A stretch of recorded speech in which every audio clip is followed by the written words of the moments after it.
কি কাৰণত বেমাৰবোৰ আজিকালি বাঢ়িব ধৰিছে সেইটো লাষ্ট দুটা ভিডিঅ'ত কৈছিলোঁ। যদি ভিডিঅ' দুটা চোৱা নাই, লিংক ডেছক্ৰিপশ্যনত দিয়া আছে, ভিডিঅ' দুটা চাই ল'ব। আৰু আজি এইটো ভিডিঅ'ত কিছুমান মানে হেবিট যিবোৰ আমি যদি ডেইলি ফ'ল' কৰোঁ ৰাতিপুৱাৰ পৰা ৰাতিলৈকে, আমি নিজকে বেমাৰৰ পৰা দূৰত আৰু নিজকে হেল্ডি আৰু ফিট কৰি ৰাখিব পাৰোঁ। সেইটো কথাই আজি এই ভিডিঅ'টোত ক'ম মই। চ' লেটছ ষ্টাৰ্ট।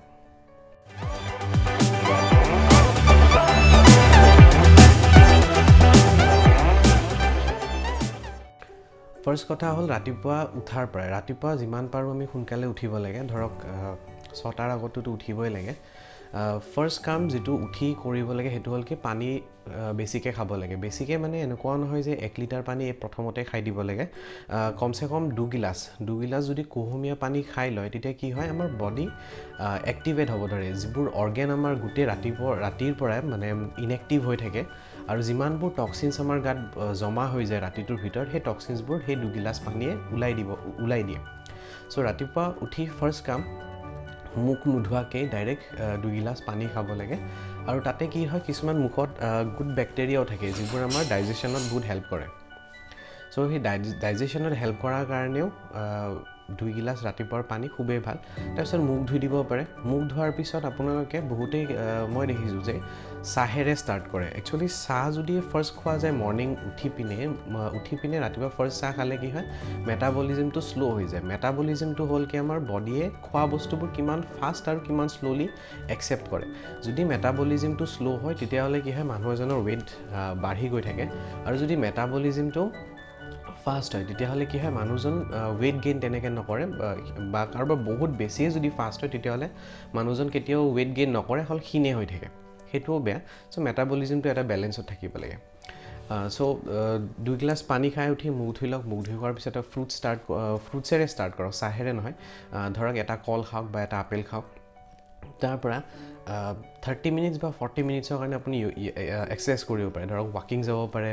বা জগিং কৰিব পাৰে বা মৰ্ণিং য়োগা কৰিব পাৰে বা ঘৰতে থাকি কিছুমান সৰু সুৰা এক্সাৰচাইজ কৰিব পাৰে।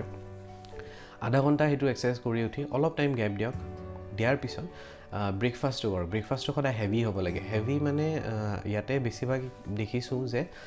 মৰ্ণিং ব্ৰেকফাষ্টতে ভাত খাই দিয়ে, যিটো খুবেই বেয়া। ভাত খালেও ৱেইট গেইন হৈ যায়। চ' আপুনি যদি ৱেইট গেইনৰ পৰা বাচিব বিচাৰিছে, কাৰণ ৱেইট গেইন হোৱাৰ পিছত বহুতখিনি বেমাৰ ষ্টাৰ্ট হৈ যায়। চ' ৰাতিপুৱাৰ ব্ৰেকফাষ্টটোত ধৰক অ'টছ খাব পাৰে বা কৰ্ণফ্লেক্স খাব পাৰে বা টোষ্ট খাব পাৰে, ব্ৰাউন ব্ৰেড খাব পাৰে, আকৌ ফ্ৰুটছ কিছুমান খাব পাৰে বা আপোনাৰ ড্ৰাই ফ্ৰুটছ খাব পাৰে। তো তেনেকুৱা বহুতখিনি অপশ্যনছ আছে। সেইবোৰ ক'ব গ'লে দীঘলীয়া হৈ যায় ভিডিঅ'টো। চ' তেনেকুৱা ব্ৰেকফাষ্টটো হেভি কৰক আৰু যিমান পাৰে ফাইবাৰ ৰাখিব। ফাইবাৰবোৰ কি হয় লাহে লাহে ডাইজেষ্ট হৈ থাকে। লাহে লাহে ডাইজেষ্ট হ'লে কি হয় বহুত দেৰিলৈকে মানে আমি পেটটো ফুল হোৱাৰ নিচিনা লাগে, সোনকালে ভোক নালাগে। ভাতবোৰ কি হয় ভাতবোৰ সোনকালে হজম হৈ যায় আৰু অলপ পিছত আকৌ ভোক লাগিব ধৰে। তো আকৌ যদি কিবা খাই দিয়ে ডেফিনেটলি ৱেইট গেইন হ'ব। চ' যদি ফাইবাৰ ৰাখিলে কি হয় শ্ল'লি ডাইজেষ্ট হৈ থাকে, বডিটোক লাহে লাহে এনাৰ্জিও প্ৰভাইড কৰি থাকে আৰু বেছিকৈ খোৱা নাযায় আৰু আমাৰ ৱেইটটো কণ্ট্ৰল হৈ থাকে। চ' সেইকাৰণে ব্ৰেকফাষ্টত সদায় ফাইবাৰ ইনটেক হ'ব লাগে। ব্ৰেকফাষ্টৰ মিনিঙে হ'ল কি ব্ৰেক দ্য ফাষ্ট। মানে কি হয় যিটো আমি ডিনাৰ কৰোঁ, ৰাতি ডিনাৰটো আমাৰ প্ৰায় ৰাতি ধৰক 9টা 10টা তেনেকুৱা টাইমত হৈ যায় আৰু মৰ্ণিং ব্ৰেকফাষ্টটো ৰাতিপুৱা 6টা 7টাত তেনেকুৱা হৈ যায়। চ' যিটো গেপ এটা হৈ যায়, এটা ফাষ্টিং হৈ যায়, মানে যিটো আমি ব্ৰত ৰখা বুলি কয় বা উপবাস কৰা বুলি কয়, সেই ফাষ্টিংটো ব্ৰেক কৰাৰ কাৰণে ব্ৰেকফাষ্ট লাগে। চ' ব্ৰেকফাষ্টটো সেইটো ৰিজনতো হেভি লাগে আৰু হেল্ডি লাগে। আৰু খোৱাৰ যিটো টাইমতে খাই, ধৰক ব্ৰেকফাষ্টেই হওক, লাঞ্চ হওক বা ডিনাৰ হওক, সদায় ফ'কাছ কৰিহে খাব, ধ্যান দি পিনে লাহে লাহে চোবাই খাব। বহুতে আজিকালি টিভি চাই পিনে খায় বা মোবাইল চাই পিনে খায়, নিউজ চাই পিনে খায়, ফোনত কথা পাতি খায়। সেইটোও একচুৱেলি আমাৰ হেল্থত এফেক্ট কৰে। চাব গ'লেতো একোৱে নাই, খাওঁতেতো পেটতে যায়, কিন্তু যদি আমি ফ'কাছ কৰি নাখাওঁ, কেতিয়াবা চাব আপুনি যদি কিবা এটা কাম কৰিছে, হাতত দুখ পালে আপুনি গমেই নাপায়, পিছতহে ৰিয়েলাইজ কৰিছে মই দুখ পালোঁ, ক'ত দুখ পালোঁ গম নাপাওঁ। ঠিক তেনেকৈ যদি ফ'কাছ নকৰাকৈ মানে কাম কৰি থাকোঁতে ক'ত দুখ পালোঁ যদি আমাৰ বডি সেইটোৱে গম নাপায়। চ' আমি যদি নাখাওঁতে মানে খোৱাৰ টাইমতো যদি আমি ফ'কাছ নকৰোঁ, বেলেগ কিবা এটাত ধ্যান দি পিনে খাই থাকোঁ, গমেই নাপাওঁ, বডি গমেই নাপায় যে আমি খাই আছোঁ। পেটত জাষ্ট ফুডছটো গৈছে, পেটটো ফুল কৰিছে আৰু ওলাই গ'ল। তাৰপৰা যিমানখিনি ইম্পৰ্টেণ্ট নিউট্ৰিশ্যনছ সেইবোৰ আমি নাপাওঁ। চ' সেইকাৰণে এইটো ধ্যান ৰাখিব। আজিকালি সৰু বাচ্ছাবোৰকো মোবাইল টিভি দেখাই পিনে আপোনাৰ মানে খুৱাব ধৰে তাৰ কাৰণে কি হৈছে সৰু বাচ্চাবোৰ বেছি খেংখেঙীয়া হৈ গৈছে বা আনহেল্ডি হৈছে কিছুমানৰ আণ্ডাৰৱেইট হৈ গৈছে কিছুমানৰ অভাৰৱেইট হৈ গৈছে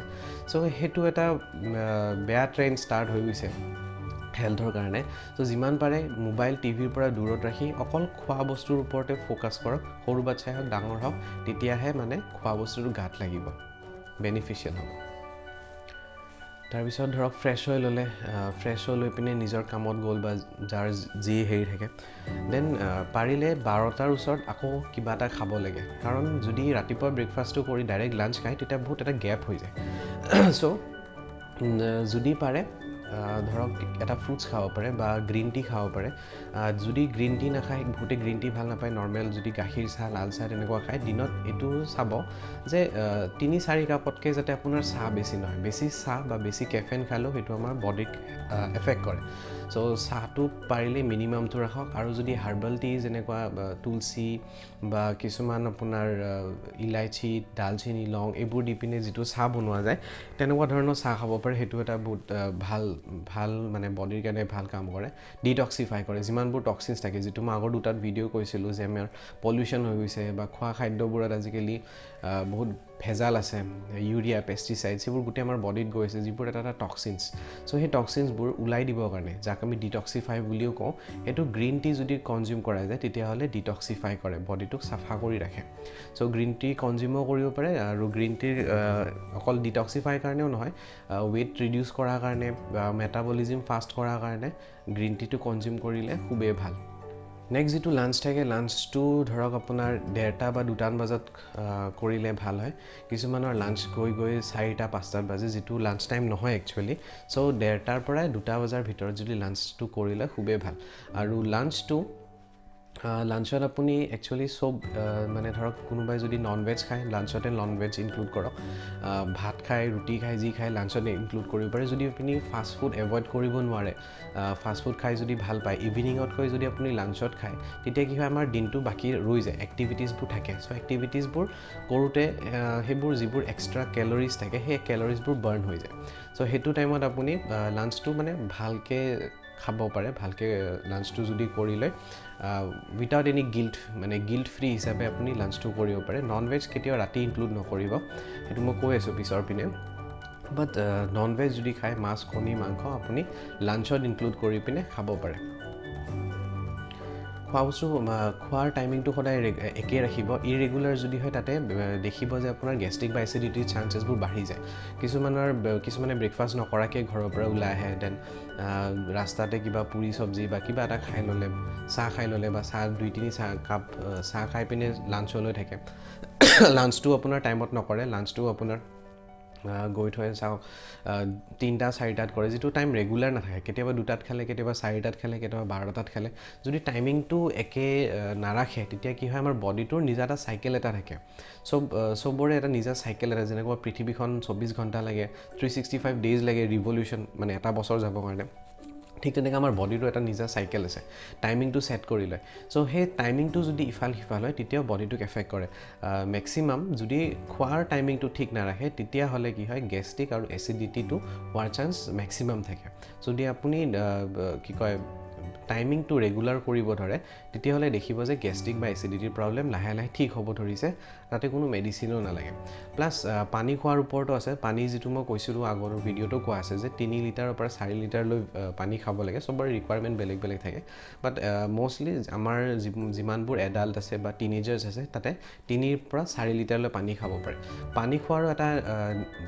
নিয়ম আছে কেনেকৈ পানী খাব লাগে সেইটো এটা এক্সট্ৰা ভিডিঅ' বনাব পাৰি যদি আপোনালোকে বিচাৰে কমেণ্ট কৰিব তেতিয়াহ'লে মই সেই পানীৰ ওপৰতো ভিডিঅ' বনাম বাট এইটো ভিডিঅ'ত এইটোৱে ক'ব বিচাৰোঁ যে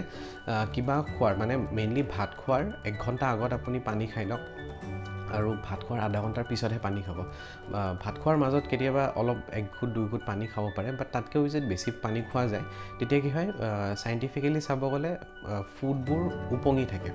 ডাইজেশ্যনটো ভাল নহয় যেতিয়া বেছি পানী খাব পানীৰ ওপৰত খোৱা বস্তুবোৰ ভাহি থাকে তেতিয়াহ'লে ডাইজেশ্যনত বহুত টাইম লয় আৰু কি হয় কনষ্টিপেশ্যনটো হোৱাৰ চান্স থাকে চ' কনষ্টিপেশ্যনৰ কাৰণে কনষ্টিপেশ্যন যদি কোনোবা আছে তেওঁলোকে যদি খোৱাৰ 1 ঘণ্টা আগত পানীটো খায় বা খোৱাৰ আধা ঘণ্টাৰ পিছত আকৌ নেক্সট পানী খায় তেতিয়া কনষ্টিপেশ্যনৰ প্ৰব্লেমটো ছল্ভ হৈ যায় আৰু যদি ৰিলিজিয়াছ হিচাপে চাওঁ তো ফুড যিটো খোৱা বস্তু থাকে সেইটো অগ্নি হিচাপত চোৱা যায় চ' যিটো খোৱা বস্তু এটা অগ্নি তাতে যদি আমি পানী ঢালি দিওঁ কি হয় অগ্নিটো ঠাণ্ডা হৈ যায় ত' সেইটো হিচাপত চাব গ'লেও ডাইজেশ্যনটো শ্ল' হৈ যায় চ' এইটো চাব যে পানী অলপকৈ খাব খোৱাৰ টাইমত খাব লগা থাকে কিন্তু 1 গিলাচ পানী হিচাপত নাখাব 1 গিলাচটো আপুনি খোৱাৰ 1 ঘণ্টা আগত আৰু খোৱা আধা ঘণ্টাৰ পিছতহে বেছিকৈ পানী খাব লাঞ্চৰ পিছত নেক্সট আপুনি 5টা 5:30 আকৌ কিবা স্নেক্স টাইপ কিবা খাব পাৰে ড্ৰাই ফ্ৰুটছ খাব পাৰে তাৰপিছত আপোনাৰ গ্ৰীণ টি যদি বিচাৰে আকৌ গ্ৰীণ টি আপুনি ইভিনিং খাব পাৰে বা ইভিনিং যদি আপুনি টাইম পায় ইভিনিং ৱাকতো গুচি যাব পাৰে য়োগাও কৰিব পাৰে কোনোবাই যদি ৰাতিপুৱা টাইম নাপায় এক্সাৰচাইজটো আপুনি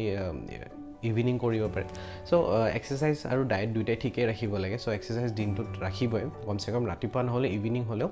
ৱাকত জগিঙত নাইবা কিবা এটা সৰু সুৰা এক্সাৰচাইজ কিছুমানে জিমো যাব পাৰে জিমত গৈও এক্সাৰচাইজটো কৰিব পাৰে চ' সেইটো ৰাখিব পাৰে এটা হেল্ডি লাইফষ্টাইলৰ কাৰণে হেল্ডি লাইফষ্টাইল যদি আপুনি বিচাৰে তেতিয়াহ'লে এইকেইটা ফ'ল' কৰিব পাৰে আৰু নেক্সট কি হয় যিটো ডিনাৰটো পাৰিলে 8টাৰ আগত কৰি ল'ব লাগে কিহৰ কাৰণে মানে বহুতৰ আজিকালি বাৰু 9টা 10টা 11টাত ডিনাৰটো হৈ যায় বাট ডিনাৰ যিমানে দেৰিকৈ কৰা যায় ডাইজেশ্যনটো ভালকৈ নহয় মানে ডাইজেশ্যন প্ৰচেছটো শ্ল' হৈ যায় আৰু সূৰ্য উঠাৰ লগে লগে যেনেকৈ ৰাতিপুৱা সূৰ্যটো উঠি আহে তেতিয়া মানে ডাইজেশ্যনটো আমাৰ তেনেকৈ লাহে লাহে বাঢ়িব ধৰে দুপৰীয়া টাইমত ডাইজেশ্যনটো বহুত বেছি হাই হৈ থাকে তো সেইকাৰণে মই কৈছিলোঁ কি লাঞ্চ টাইমত আমি যিমান পাৰোঁ বেছিকৈ খাব পাৰোঁ যদি ফাষ্ট ফুডো খাব বিচাৰে তেতিয়া লাঞ্চ টাইমতো খাব পাৰে কিন্তু যেতিয়া দিনটো লাহে লাহে শেষ হ'ব ধৰে ঠিক তেনেকৈ ডাইজেশ্যনটো লাহে লাহে আমাৰ শ্ল' হ'ব ধৰে চ' সেইকাৰণে ৰাতি যিমান পাৰে লাইট খাব লাগে পাৰিলে 8টাৰ আগতে খাব লাগে আৰু নন ভেজ মাছ মাংস কণী এইবোৰ ইনক্লুড কৰিব নালাগে ৰাতি যদি তথাপিও 8টাৰ আগত ডিনাৰ কৰাৰ পিছত বহুতে কয় ভোক লাগিব ধৰে তো ভোক লাগিলে আপুনি কি কৰিব পাৰে 1 গিলাচ গাখীৰ খাব পাৰে 1 গিলাচ গাখীৰ এটা মিলৰ সমান হয় এটা টাইমত যিটো আমি খানা খাওঁ সেই খানাটো আৰু গাখীৰ 1 গিলাচ প্ৰায় সমান থাকে যিমানখিনি নিউট্ৰিশ্যনছ লাগে যিমানখিনি নিউট্ৰিশ্যন এখন প্লেটত থাকে সেই গ্লাছটোতো প্ৰায় একে নিউট্ৰিশ্যনছ থাকে আৰু ডাইজেশ্যনৰ টাইমতো গাখীৰটো কি হয় ৰাতি খোৱাত বহুত হেল্প কৰে আৰু ডাইজেশ্যনটো শ্ল'লি হোৱাৰ কাৰণে বডিটোক গাখীৰে লাহে লাহে এনাৰ্জিও প্ৰভাইড কৰে চ' টোপনিও ভাল হ'ল এনাৰ্জিওটোও থাকিলে আৰু আপোনাৰ ভোকো নালাগে চ' সেইকাৰণে কি হয় বহুতে ৰাতি 1 গিলাচ গাখীৰ খাই পিনে শুৱে যিটো এটা ভাল হেবিটো হয় তো সেইটো আপোনালোকে ফ'ল' কৰিব পাৰে কিন্তু যদি কিছুমানে গাখীৰ ইনটলাৰেঞ্চ থাকে মিল্ক ইনটলাৰেঞ্চ থাকে যাৰ মানে গেষ্ট্ৰিক হোৱাৰ চান্স থাকে তেওঁলোকে এভইড কৰিব পাৰে চ' এইখিনিয়ে ক'ব লগা আছিলে যিমানখিনি কৈছোঁ যিমান পাৰে তাই ফ'ল' কৰক হয়তো কিছুমান পইণ্ট মেবি মই মিছ কৰিব পাৰোঁ আগৰ ভিডিঅ'বোৰত সেইবোৰ মই পইণ্টছ আকৌ ইনক্লুড কৰি দিম আৰু চেনেলটো ছাবস্ক্ৰাইব কৰিব যদি এতিয়ালৈ ছাবস্ক্ৰাইব কৰা নাই লাইক কৰিব শ্বেয়াৰ কৰিব যদি ভাবে যে ভিডিঅ'টো ইউজফুল হয় কাৰণ মই বিচাৰোঁ যাতে যিমানবোৰ মানুহ আছে চেনেলটোৰ নামেই হ'ল সেইকাৰণে অল্টাৰনেটিভ মেডিচিন চ' মেডিচিন নোখোৱাকৈ অল্টাৰনেটিভলি আমি কেনেকৈ হেল্ডি ৰাখিব পাৰোঁ সেইটোৱে মোৰ মিছন চ' মিছনটোত হেল্প কৰাত মানে স্প্ৰেড কৰাত হেল্প কৰিব আৰু ভিডিঅ'টো শ্বেয়াৰ কৰিব থেংক ইউ